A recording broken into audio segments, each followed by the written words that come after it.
Hey guys, so I'm very excited today because we have March, it's the Women's Month, and well, we should be celebrating actually every day and every month. But anyway, since we did a lot of I would say struggle to win our vote and the human rights. It's Women's Day is not just about celebrating going out and having a few drinks. It's a much more deep meaning. But we won't stay on that issue now. And that's why, you know what, I was thinking, who do I want to have on my show celebrating Women's Day? Who is inspiring me? And Dr. Kendi came into my head. So we met in 2019 at the International Business Summit, where I was invited by a fellow student there to do a communication seminar. And I met Dr. Kendi. And since then, I still remember her beautiful smile, as you can see now. And yeah, so here we are. And I will do a brief introduction of hers, but her bio, it's like huge. So I will try not to miss any important info. So Dr. Kendi Guantai, communication marketing expert at Leeds Business School, LUBS. She manages and teaches postgraduate on corporate communication, public relations, reputation management. And the most inspiring tutor in 2018. I can see why you're so inspiring. And our friends will get that in a while. So, hi, Kendi. Thank you for being with me and with us. It's a very big honor. And I know that you're a busy lady. And I really, really appreciate you being with us. How are you doing? Thank you, Nadia. Tell me a little bit. Have I missed anything from your bio? No. Of course I have, but would you like to add something that I haven't mentioned? Well, no, not really, Nadia. First and foremost, thank you very much for having me on. It's an honor and a privilege. As you said, we met a few years ago at the Leeds University Business School, and you gave such an inspiring talk. I still remember it. So it's amazing to reconnect in this way. So about myself, yes, lecturer at Leeds University Business School. But besides that, I am also a community advocate. I do quite a lot of research in the diversity and inclusion space, although I tend to look a lot more at sense of belonging rather than just diversity and inclusion. I think the conversation has moved on a little bit. And I'm excited in terms of this new frontier and what that means for us. So I am the vice chair of the Race and Equality Working Group for the Chartered Association for Business Schools, as well as vice chair of the International Association for Business Communicators. So these are both roles that I really cherish because one allows me to keep a toe dipped in practice and professional practice rather than being purely academic. And the other one allows me to make a contribution and to learn and grow in this area of diversity, inclusion, and sense of belonging. Yeah, yes, that's the one reason why you are so different from other academics that I know, that you are teaching, but what you are teaching, you are practicing at the same time. Yes. Yes, absolutely. Most people, academics, they just, their job is to teach, but you are doing so many things in the community at the same time. It's amazing. Absolutely. I think it's important to straddle that divide between academia and practice. And that's why, and by the way, when I said International Association for Business Communicators, I forgot to add that it is the branch that covers the EMENA region, that is Europe, Middle East, and North Africa. So we do have a global president, Bonnie. I'm not stealing her thunder, a lovely, wonderful woman. And so I am in the EMENA region. So what in terms of thinking about keeping one foot in practice, I worked in practice before I came into academia. So I did not come straight into academia, from my undergraduate, postgraduate, then PhD. I had a break and I worked for several years, different industries doing different things, but all in the area of either development or communication. So Ah, bringing that to the classroom is amazing. And that's why, for instance, the summit where we invited you was bringing together practitioners and academics and postgraduate students. And I think when that happens, you yeah. know, you create a little bit of magic, don't you? Yeah, it was no my experience. Honestly, it was amazing, and you are so right. Graduates they were so thirsty, if I may use this term, to see to combine the theory in Yes. the practical part because. And you know what? I think that they are very lucky. Your students, they are very lucky because what you say. Because you know, I went to the uni. When you finish, when you graduate, you know what you read in few books. I mean, you know, but having a professor having the practical side and the theory side, you're very blessed to have these kind of professors. That's why they voted you inspiring tutor. Hmm.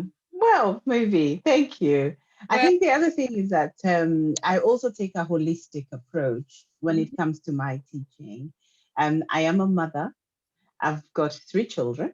yeah, I've got a I need to mention this. Sorry, Kenny, for interrupting. But when I was reading, because I met her, she was lovely. I never thought that she has 3 kids, and 2 of them they're in the university, and other one high school. And I was like, what's going on here? Why? This life is unfair. You look amazing. God bless you. Oh, thank you. Thank you. I thank my mom. She looks very young for her age. And so I guess it's the ancestors, the Yeah, Kenyan water, the African sun, you know. so jealous. So I wish I that's, was African. I wish. oh, oh, thank you. That's really kind of you to say. Yeah, so what I was going to say is that having children in university and having my little boy who's in high school now, so I bring in that maternal aspect into my teaching. And I'm not ashamed to do that because, after all, it's part of my identity. So with my students, I try to be compassionate and understanding and to be maternal in my dealings with them. A lot of them, it's the first time that they have been away from home for so long. Many of our students at postgraduate level are international, so they have left home, they have left their countries, and of course, they are here to learn and grow themselves, not just from an academic perspective, but as Yes. people, as individuals. And that interests me. So, I mean, I do say to them, it's important for you to pass your exams, but that is not my primary reason to be here. My primary reason is to connect you with your real purpose, is to allow you to give you a space where you can be authentically you, decide what space you want to take up, and then go out there and do it. So I lead by example as well. And the other thing is that you've got to, when you're in a position of leadership or when you are in front of young people, especially, you've got to be vulnerable. You cannot present an image of perfection, that you get it right all the time, that you make no mistakes. Yeah. So I own my mistakes and I share them with my students as opportunities for them to learn and grow. And I invite them to own their own mistakes. So I think that space we co-create, me and them, is a very nurturing space. And I think that's where probably the inspiration comes from, because they leave my class with something beyond the theories and the frameworks Yeah, that they came to learn. and to see that, I mean, you know, when sometimes at that age you see your professor like a perfect idol, you know, the role model, and it's so Mhm. nice what you said now because you break, if I may use the term break, this perfection, you know, because there is no perfection, right? And if they see that you are Absolutely. vulnerable, the role model, like it's okay for them to feel vulnerable. It's okay for them to make mistakes because we all have fear of judgment, isn't it? Or to prove to Hmm. our parents when I was a student, even in a later stage when I will grow up, that we always Yes. want to prove something. Absolutely. Yes. And that's the thing, as when we don't allow ourselves to be vulnerable, we become one dimensional. And you then rob yourself of the richness of life, you know? So I think it's something that we, especially as women, Yeah. um, that we need to start to learn to just own it, and to be, and that it is okay to not have the answers all the time. And I think you and I come from a similar culture, the strong woman kind of thing, where you are expected to always have it together. Your children expect you to have the answer to every question and to know how to navigate every situation. But sometimes I don't know is a powerful answer too. And when you say I don't know, it allows you the opportunity to explore options. But to believe that you must have an answer to everything really limits your experience. And for me, that's no way to live. You think that Kendi is related to authenticity? Because I know that you are dealing with authenticity, sense of belonging. You are also in Yes. the, and I'm sorry now, I have to see my notes. You, you are in the, God, sense of belonging. Yeah, you are involved in the research of inclusion, Yes. sense of belonging. Would you like to tell Yes. us more? I mean, it's related to what you are saying already, I think, but Yes. Yeah. So with authenticity is one of those areas that you can have a very long discussion and not reach any conclusion. I think it is a journey, it is not a destination. So in terms of being authentic, yesterday actually, I had a conversation with one of my colleagues who I work with in this space. And she was saying to me, she was like, actually, what is it? In what way am I authentic? Because I am different in the different spaces I occupy and in different interactions that I have with different people. But the thing is, to be authentic doesn't mean you are just one thing. It just means that you are speaking your truth and being your truth and living your truth in every interaction that you have. So that there will be differences, is fine. But what you need is consistency and a thread that holds it together.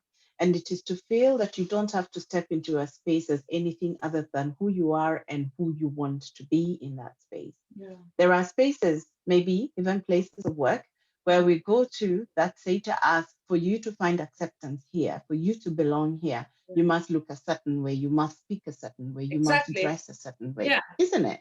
Yes, and So the I experienced that. Sorry, I experienced that lately. And yes, about the authenticity, speak. You said a very phrase I use very often: "Speak your truth." Do you yes, believe that in that place that I used to work? I'm not working there, thank God. When I couldn't speak my truth, Kendi, I had pain here. Do you believe that? Which is a communication. yes, And I had pain. I couldn't speak. I was, yes, I was like, what's happened? But because I couldn't speak my truth, it's extremely important.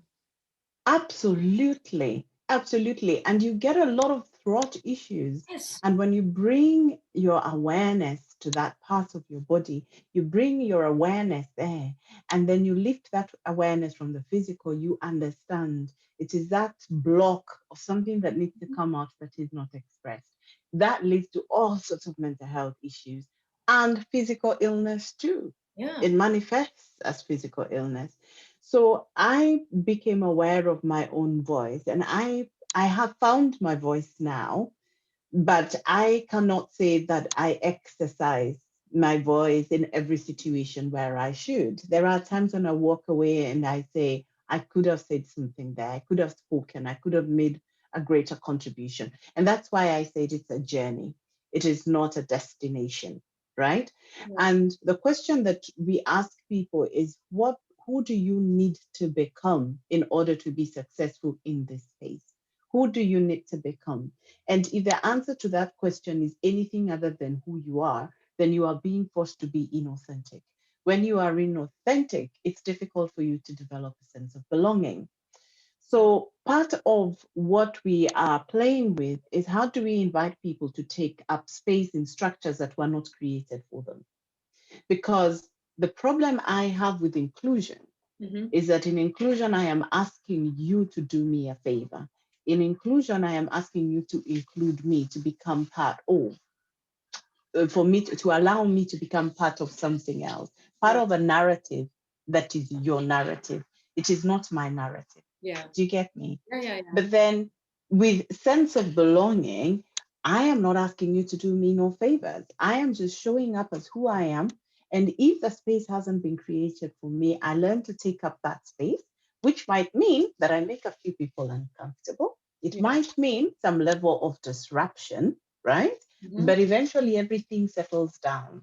And for having diverse people, and when I talk about diversity, I'm not just talking about race or any of the protected characteristics, Yeah. LGBTQ plus and so on. I'm also talking about just people who have different experiences, different ways of looking at things, and so on. When you have that diversity, it enriches the organization, it enriches the community experience, it enriches and lifts individuals, Mhm. So there is no lose in having somebody different come into the group.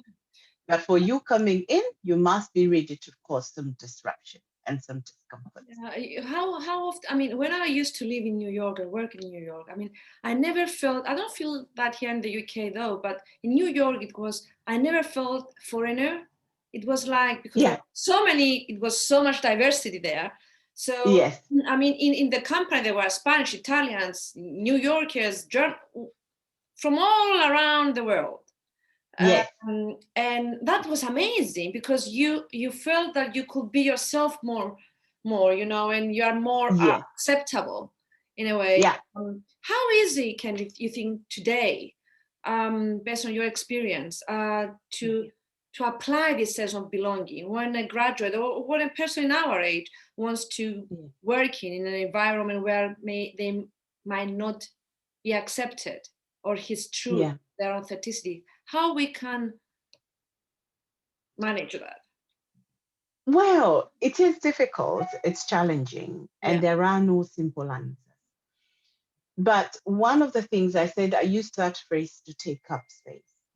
This is something that we can learn for ourselves and we can teach the younger generation, especially our girls, Yeah. how to take up space much more effectively. So there's a lot of energy work that one can do to first shift their thinking and give themselves permission to show up and know that they are enough. I am Ah, enough.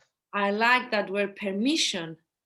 Yes, I like that. yes. Hmm. Understand that permission will not come from anybody else. It's not external. So it's a lot of inside out thinking rather than outside in Yeah. thinking. And I learned that from a lovely teacher of mine called Rainbow Hook. And Rainbow always talked to me about inside out thinking versus outside in thinking. So that's the one thing.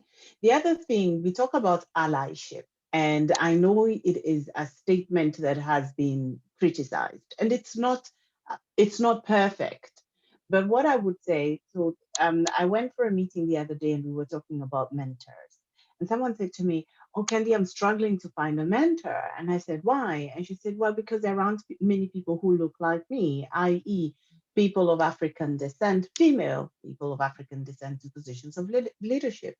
And I said to them, to this person, I said, one of the most powerful mentor that I have had is actually a white male. Mhm. And I said, for him, one thing, he is in the spaces that I want to be in. He understands how those spaces work. And then he sees value in me. So when I'm in his company, I feel a sense of belonging. So That's he why he, doesn't he was a mentor to help you, to mentor you. absolutely Exactly. to mentor me. So Yeah. what he doesn't do is that he doesn't speak for me, neither neither does he seek to empower me, because if he seeks to empower me, he is already sort of seeing me as disempowered, but he sees me as empowered, as powerful, as able. And so what he does is that he creates the opportunities for me to step into and be me, and he doesn't tell me how I should step into those spaces. He creates the opportunity, he highlights it, he says, "Oh, let me introduce you to so and so." Then he steps back and he lets me be. And that in itself is amazing. So I found my voice in those spaces. The worst thing with allies is when they feel they have to speak for you. So Yeah. I will introduce you and then I will say who you are and in what capacity you are here and what value you have to add. That limits me. But when you just say, "Here she is," and then you step back, then you allow me to take up that space the way I want to take up that space. Sometimes people will be a bit like, I wonder what this is all about. I wonder where she's coming from. Blah, blah, blah. But often, you will, what my experience has been is that there has been a wow, we didn't expect that. Oh, Yeah. this is new. Why did we not have that before? So I have found when he's placed me or allowed me to go into those spaces where people like me don't tend to go into those spaces, I have actually been received much better than I thought I would be, Yeah. you know? Yeah. Yes. Is there bigotry? Of course there is. Is there racism? Of course there is. Is there ignorance? Of course there You know, is. there But is, that, it's not just about the color, black, white. There is racism in many kinds, yes, not just the it, color. Yeah, in all the yeah, countries, to be lots honest. of, In many countries. I've yeah, been around, I lived in a few countries. It's not just, it's everywhere. And I it's think, everywhere. And sometimes you need to decide what you're gonna focus on. yeah, So, find your and you own, can't, speak your truth, and find the sense of belonging is extremely important. What do absolutely. you think, especially women now? You've got girls too, and you Mhm. teach girls. I mean, what do you think? Are we in a good way? I mean, we are doing well. We are I opening think our so. eyes. Absolutely. I think feminism, again, is a journey. And we started off by really fighting for certain rights that we didn't have. Yeah, And there was that brand of feminism that I guess was needed for that time. yeah, But now we have progressed to a point where we are thinking about, for instance, femininity in leadership. We are thinking about what Deepak Chopra calls the rise of the great feminine in this new age of awareness, new age of consciousness. And we see that being manifested in different ways. If we talk about diversity and inclusion, equality, diversity, and inclusion, hmm, that's feminine energy work. When we talk about sustainability, that's feminine energy work. When we talk about compassionate workplaces, yeah, that's feminine energy work. So we are not saying that masculine energy is not important, but we are saying that we needed it, hunter gatherer, we needed it to create the cars and the automobiles and whatever it is, that technology that has brought us here. But the thing is, now we've kind of invented almost everything that needs inventing. We're just playing with what's already yeah. there to That's make true. it better or to use it in different spaces. Yeah, So now we start to think about Mother Earth. We start to think about Mother Culture. We start to think about who we are and our purpose on Earth and our purpose in relation to the rest of the cosmos. Now, where is creative energy? Where is mother energy? It's in the feminine. Now, in the feminine, I'm not talking just about women, but there is feminine energy in both men and women. But yes, what has happened in men who express their femininity, very good sometimes point. they have been punished for it. So they find that for them to go, to move on in the corporate ladder, to climb the corporate ladder, they must be, bravado, very Yeah, masculine. And masculine organizations don't last very long. And masculine organizations, I mean, you think about it, is art energy. It's the difference between the energy of a sprinter and a marathon runner. So yes. the sprinter energy is very here, there, we achieve a lot, and then you burn out. Yeah, But burnout, finish. yes, marathon energy takes you, it's much longer, it takes you much further. So I think with women now coming into the space and now no longer being forced to embody masculinity to get ahead, but being allowed to actually be feminine, to teach feminine energy and share and encourage feminine energy, even in their men, in their lives, be it partners, be it fathers, be it sons, to have that kind of interaction, I think life is becoming much, much better for us. Depending on where you live in the world, we will be at different levels of the continuum. But what I love about my own culture right now is coming back to Black femininity, if you want to call it that. I am uncomfortable with the term Black, but hey ho, for ease of understanding and describing this space, Yeah, Black femininity, the Black mother, and what does that actually mean? Drawing strength from it without thinking that it needs to be westernized or changed into something that is socially acceptable in yes, the global north. So I know I draw my attention, I draw my wealth and my power from the many mothers that I have had, my own mother and the many mothers that she has invited into my life. And I love that.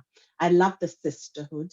I love that we are growing together. Do I you love think that I that, have I have people. a question. When you say sisterhood, eh, do you think that women, we do support each other? Because sometimes I think there is like a feeling of competition, isn't it? Yes, well, again, when we go into spaces of work, sometimes Mm-hmm. you may have people who have poverty mentality. Yeah. When you have a poverty mentality, you think there isn't enough to go around. So if someone else takes it, that means I lose out. Yes. But when you, and that is masculine energy thinking. Feminine energy thinking is creative. So creative energy thinking always sees abundance. There is more than enough to go around. So what I would say is that it's not a women thing, because I think women get a bad name for being told that, oh yeah, you are, quite bitchy, Yeah. or, Yeah. Yeah. Exactly. not supportive of each Yeah. other. But I don't think that's because they are women. It's because that's the people they are. Even if they were men, they would Yeah. probably act Yeah. in very You're much right. the Actually. same way. So what I have seen, for me, there are a lot of sisterhood spaces that are coming up now. And there are many circles, and I love circles. There are many women circles, womb circles, spiritual circles, communities of practice circles of women working together and supporting each other. The colleagues that I am working with in this sense of belonging space, the direct research that I'm involved in, all but one of us, all but one are women. And they are amazing at being supportive of each other. So I come from my own personal home experience of women who are very supportive of each other. So it comes naturally for me to do the same. And I don't feel the need to ever bring a sister down. I have my crown. It Oh, is Erica Badu and Elliot, what's her name? Elliot. I'm forgetting her name. And she was asked, she not Missy Elliott. I'm forgetting her name. Oh my God, how can I forget her? She's lovely. Anyway, so she was asked, what she thought of Erica Badu, because they are in a similar yeah. genre of music, and she said, Erica is a queen, and I am a queen too. She's got her queendom. I have my queendom. My queendom is not a threat to her queendom, and her queendom is not a Exactly. threat to my queendom. And once you understand that, then none of that is important.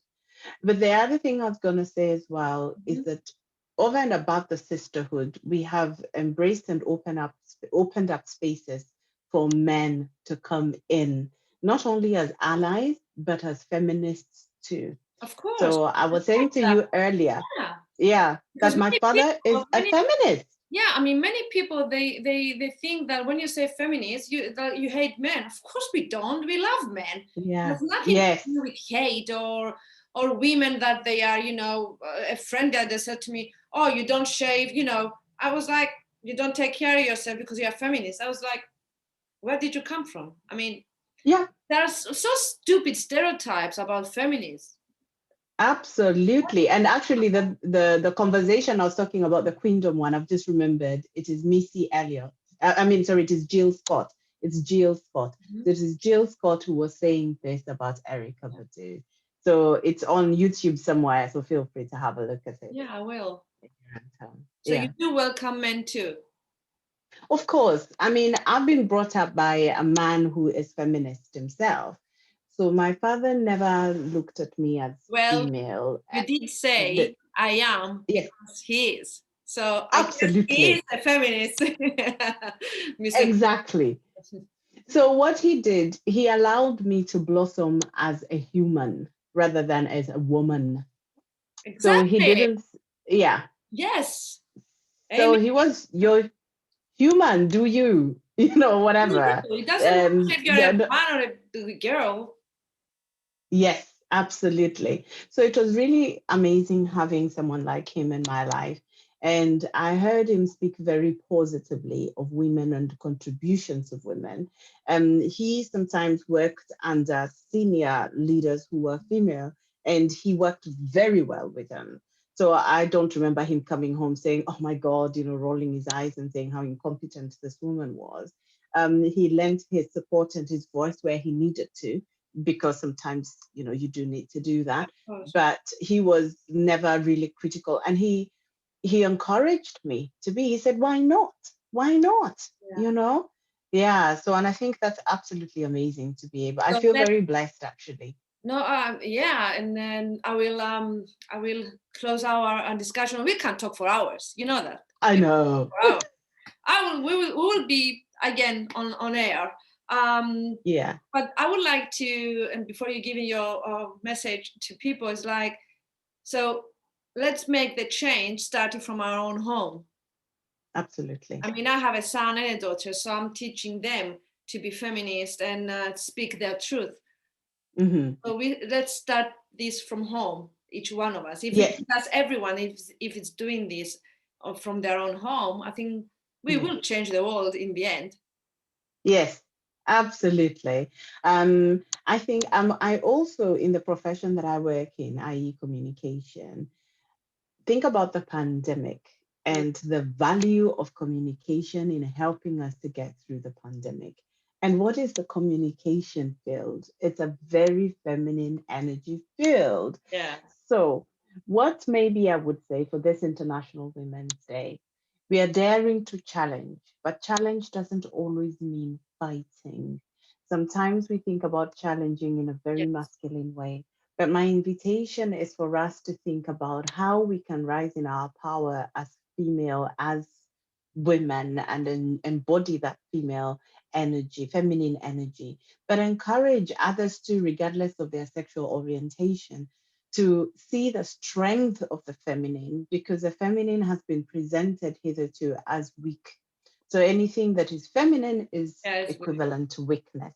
Okay. And that is why, for instance, our boys will shy away from femininity, because they'll say, it's either weak or it is evil, Exactly. Adam and Eve and the fruit, you know what I mean? Yeah, totally. So we have, I have one lady I'm working with called Samra, and she and another lady called Mosa run the Black Cinema Project. And she's been looking at witches, how any women strong, successful, to have power are called witches. And that is in every culture, be it in the global north or the global south. So it's sort of being able to say that witch narrative isn't true. Women do have power. There is power in femininity, and it's rebalancing the world, because when you have too much masculinity, then you have a lot of war, a lot of misunderstanding, a lot of all that. But if you allow the femininity to rise, then you start to have a much more balanced and equitable society. So I guess in saying, let's challenge, let us think about how we can authentically do that in the way that has meaning for us and those around us. There isn't an SI unit, a one-size-fits-all approach. It is that which works for you. And by all means, do not be afraid to work from your feminine energy. Sit in it, be it, embody it, live it, and use it to make use it to make a difference in your life and the lives of those around. And we are more than enough, right, Kendi? Absolutely. And you have a right to be here. Thank you so much. Really, thank you so much. I feel as I read a whole book just talking to you. I feel much more. You gave me few thoughts to think, and I like challenging my brain, and discussing with you is challenging, and I like it in a good way. Challenging, no fun. Yes, I hope so. No, I hope so. Definitely. Thank you once again for your time. And we have so many things that we can cover maybe another time. Absolutely. No, it's been an absolute pleasure. And I hope my little, insights or whatever you want to call it are helpful to your audience. I'm sure that you inspired me. You touched my soul today, and I'm sure you will for other people too. Thank you so much. And have a great evening. And you too, Nadia. All the best. Thank you. Bye, Kendi. Bye.